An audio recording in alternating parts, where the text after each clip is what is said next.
Welcome to steno dictation. Dictation 5 second बाद शुरू होगा। स्टार्ट।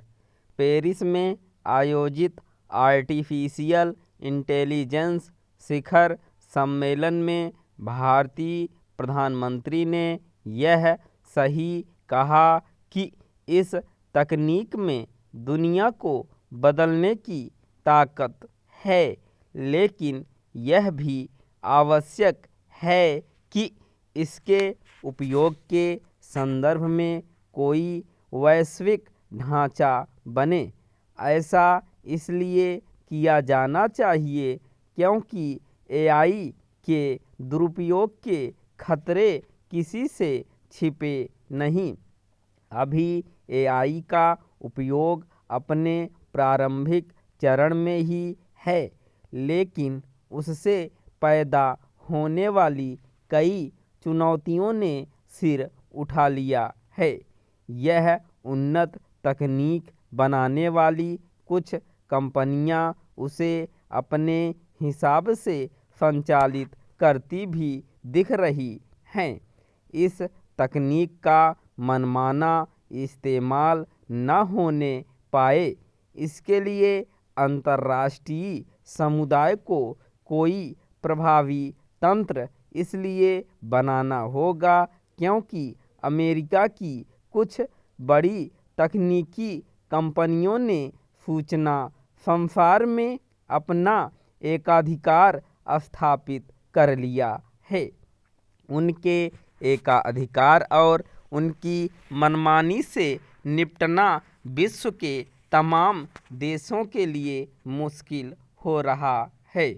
यदि इसी तरह का एकाधिकार एआई कंपनियों ने भी स्थापित कर लिया तो फिर समस्या गंभीर हो जाएगी।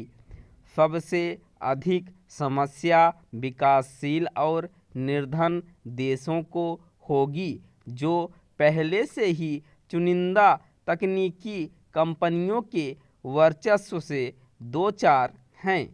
कोई भी तकनीक तभी अवसर बनाती है जब उसका उपयोग निर्छीर ढंग से होता है और उसके दुरुपयोग की आशंकाओं पर प्रभावी ढंग से लगाम लगाई जाती है।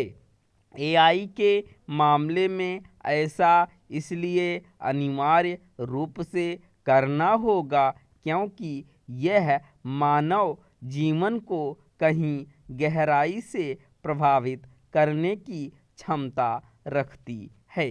एआई एक नई तकनीक है और बहुत से लोग उसके प्रयोग के तौर तरीकों से अपरिचित हैं।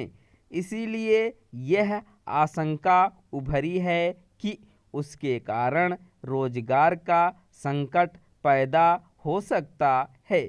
निःसंदेह नई तकनीक अवसर बनती है, लेकिन उन्हीं के लिए जो उससे परिचित हो जाते हैं।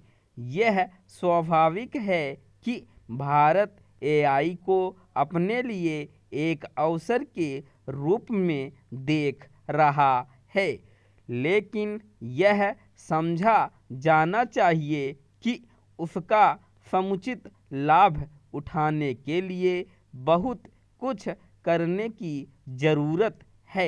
एआई के जरिए वे अनेक काम किए जा सकते हैं जो मनुष्य करते हैं, लेकिन यह ध्यान रहे कि उसमें मानवीय संवेदनाएं नहीं होती और वह उपलब्ध डाटा के आधार पर ही किसी नतीजे पर पहुंचती है।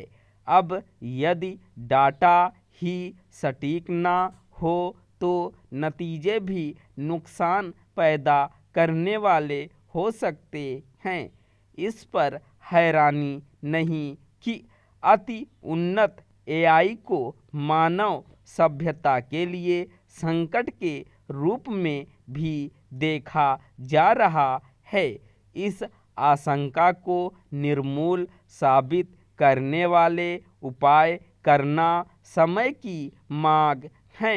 यह ठीक है कि पेरिस शिखर सम्मेलन में एआई के क्षेत्र में भारत और प्रमुख देशों के बीच सामंजस्य बढ़ने के संकेत मिले, लेकिन बात तब बनेगी जब यह मंच एआई के नियमन के लिए सहमति कायम करने की आधारशिला बने।